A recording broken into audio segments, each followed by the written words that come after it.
sector, the charities, the voluntary groups, and the communities are key stakeholders in health and care research.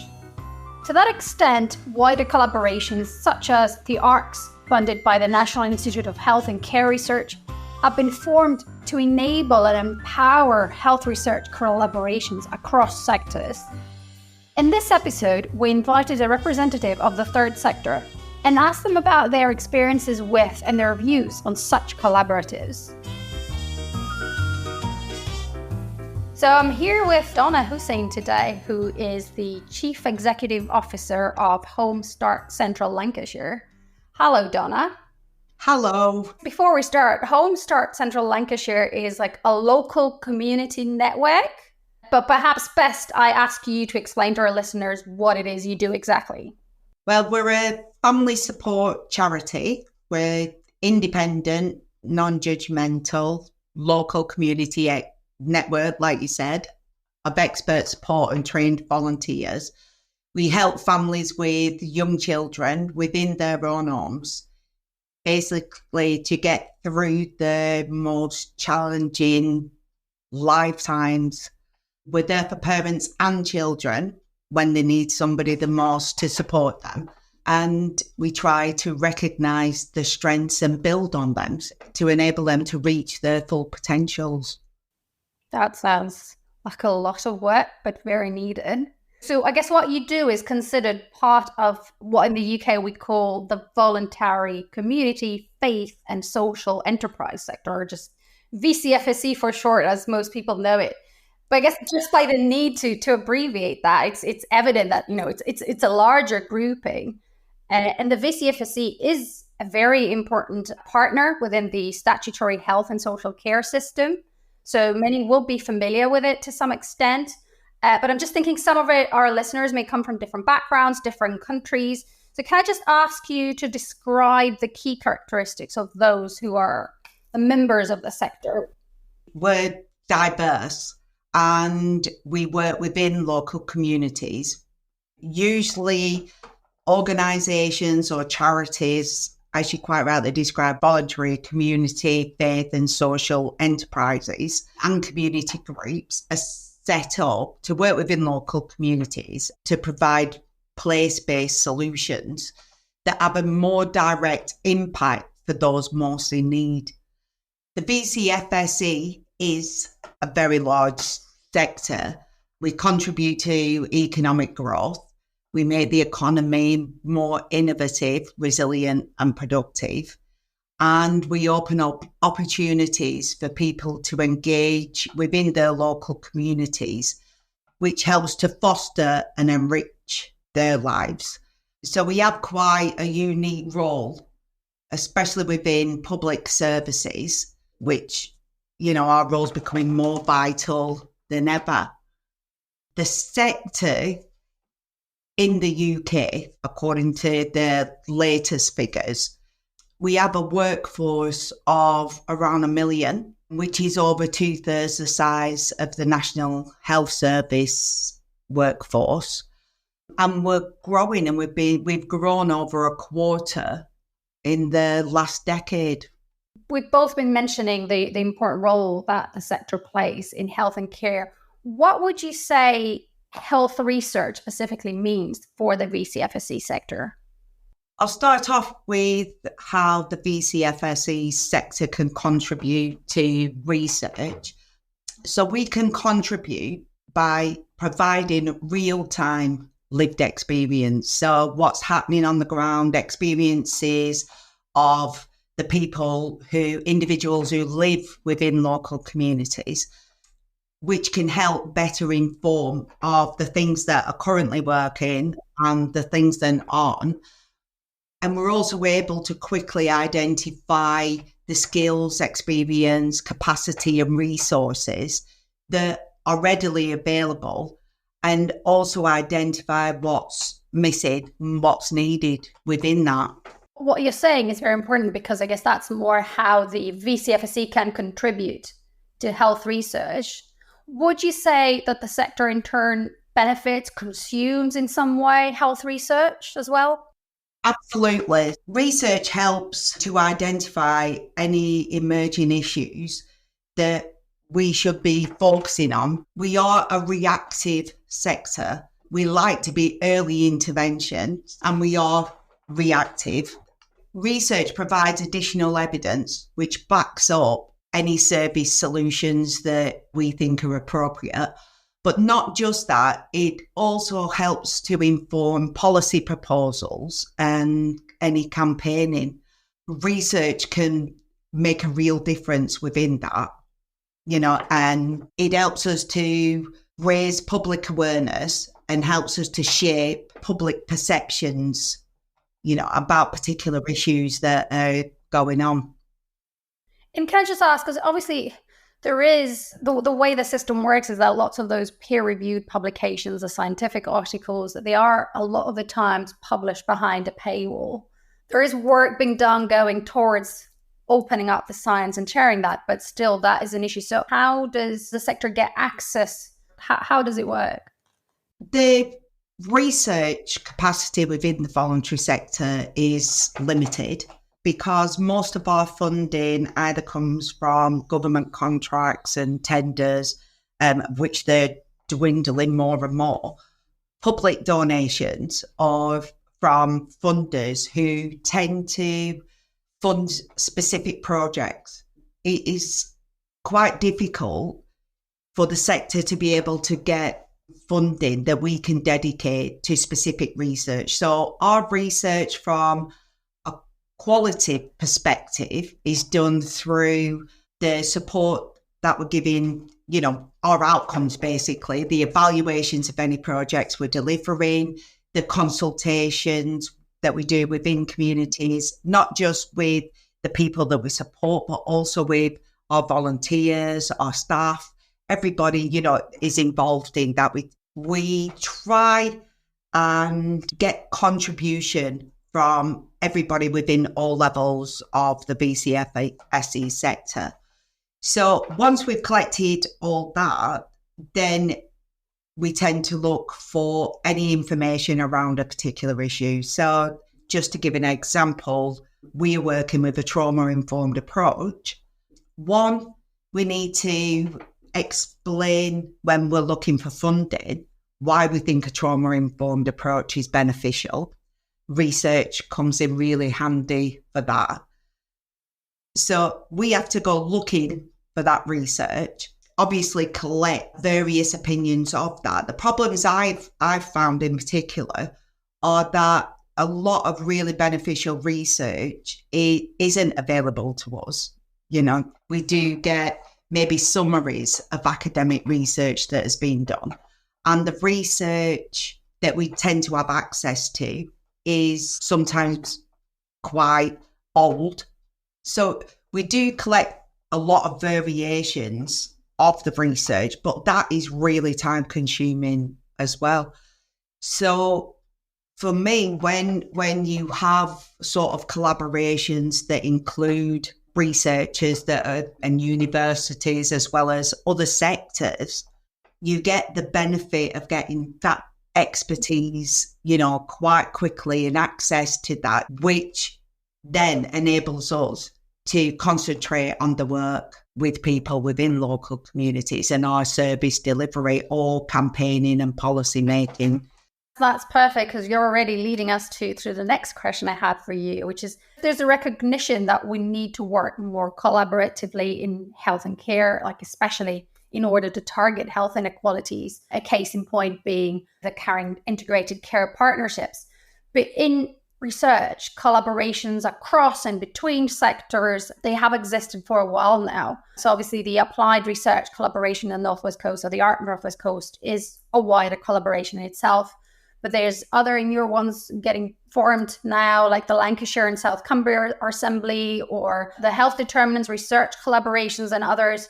So I'm just wondering, because you are a very active member in the sector, not just your organization. You act as a representative in multiple groupings and steering groups and committees and all that sort of thing. So I'd be very interested to hear your thoughts about such wider collaborations which were set up to support the individual then collaborations for individual projects, but in themselves, they can sometimes be massive labyrinths. So from a VCFSE perspective, what would those pros and cons be? Or what do you feel you can give and take from those wider collaborations?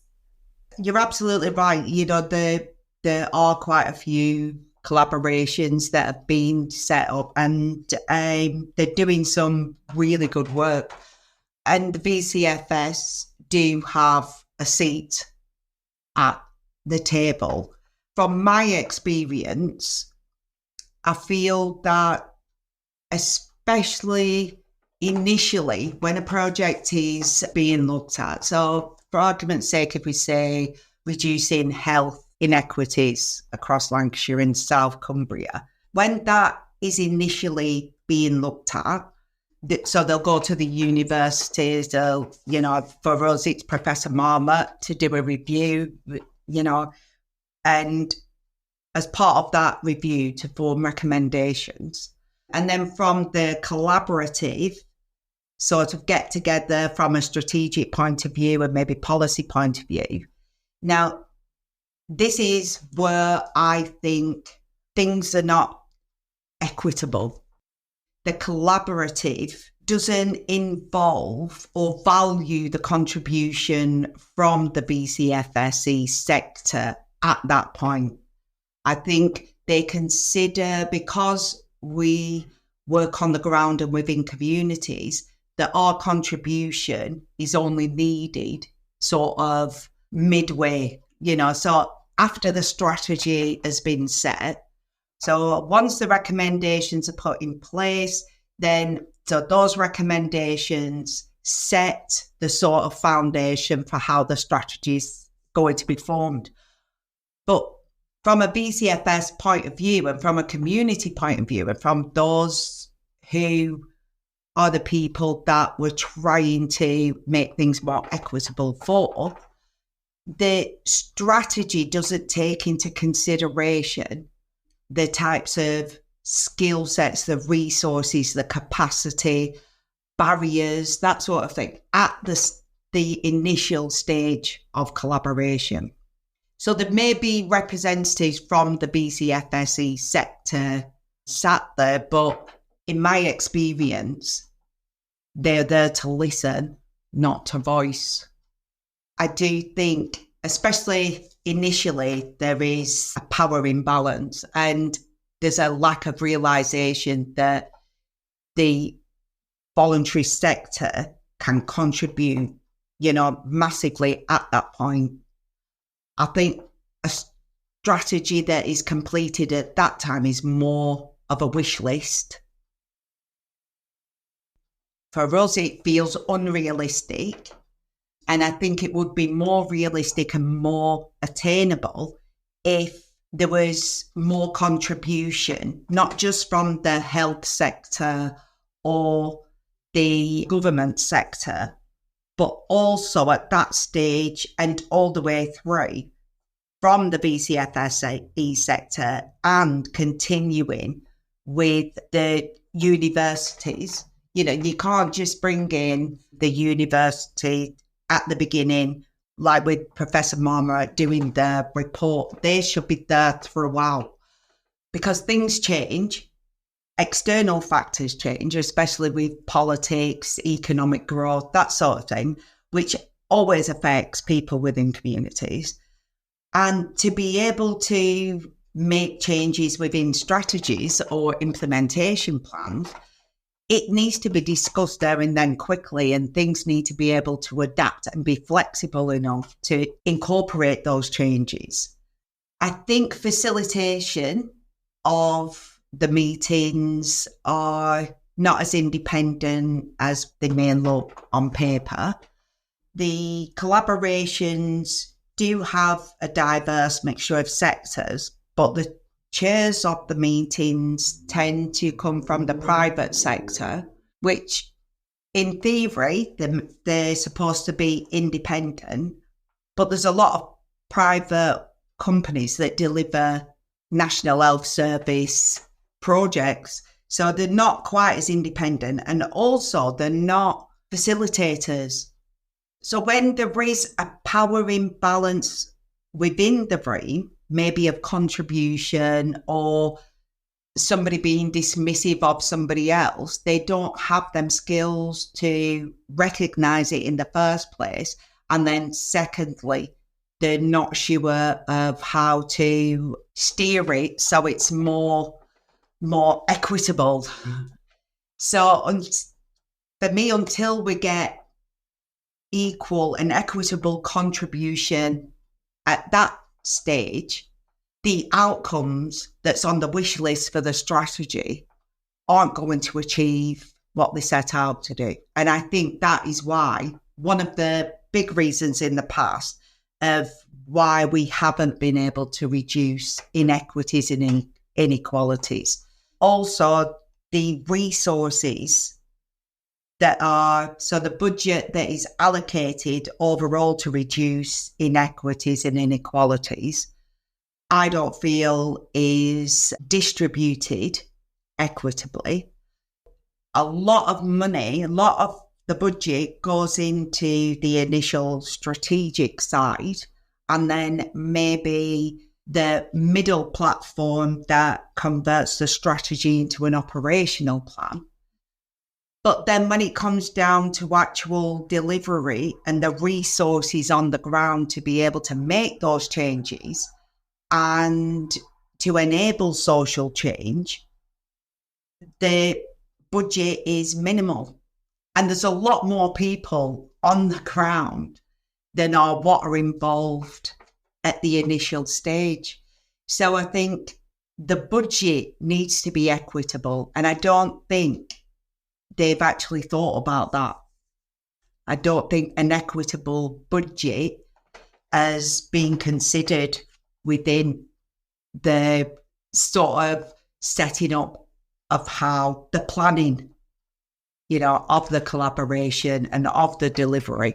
You've given lots of food for thought there. So there's something about challenging the power dynamics. There's something about the timely contribution of the VCFSC, but also doing that, taking into consideration the realities and the resources when whatever strategies, recommendations, plans go into implementation and in practice.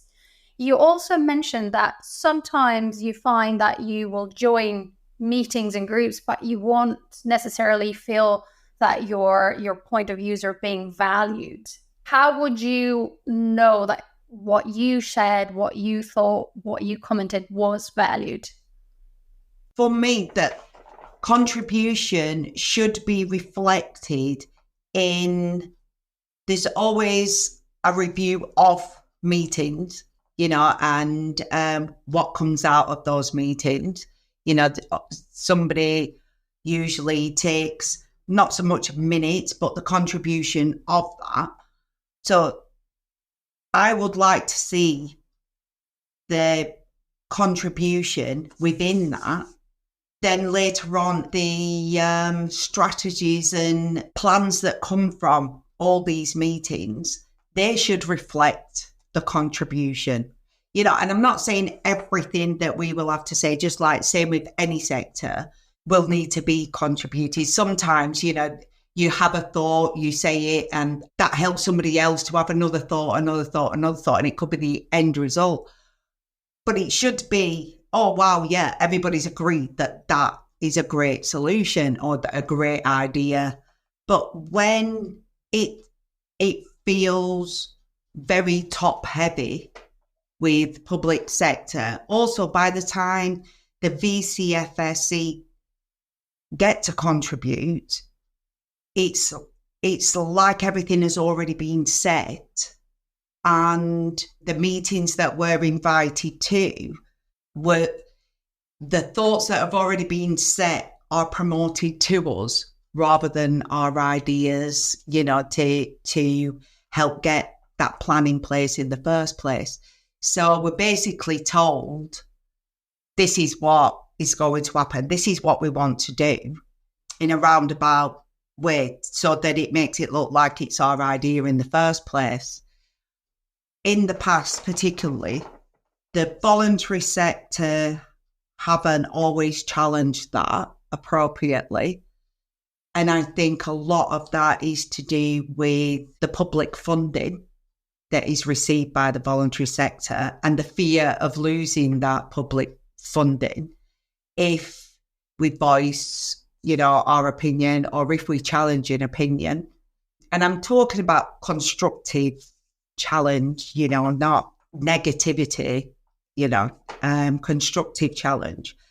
And it can feel like, well, you either go with this or you're just not going to be a part of this or funded to do anything from this. So there's a big grey area where some of the representatives of the sector then represent their organisation and are basically in it to keep the funding for that organisation rather than what is needed on the ground for the people and within our localities. So by other sectors being richer than we are, that can sometimes create a top-heavy discussion and outcome as well. I think you've given us lots of ideas and recommendations on how all sides can improve intersectoral collaborations themselves. So if I was to ask you for your vision for the future for a more equitable health research within and with the VCFSC, how would you put that? Where do we go next? For me, it would be that everyone, regardless of the sector they're representing, to realise that contribution to collaboration is of equal benefit. Donna, it's been an absolute pleasure. Thank you so very much. Thank you. Well, I certainly hope that Donna felt valued and listened to during this interview. Lots of suggestions there on how to improve our ways of working and strengthen bigger collaboratives. What will you be doing differently after listening to this episode of Equity Lens? As always, we'd love to hear from you in private or with #ImplementEquity. Till next time.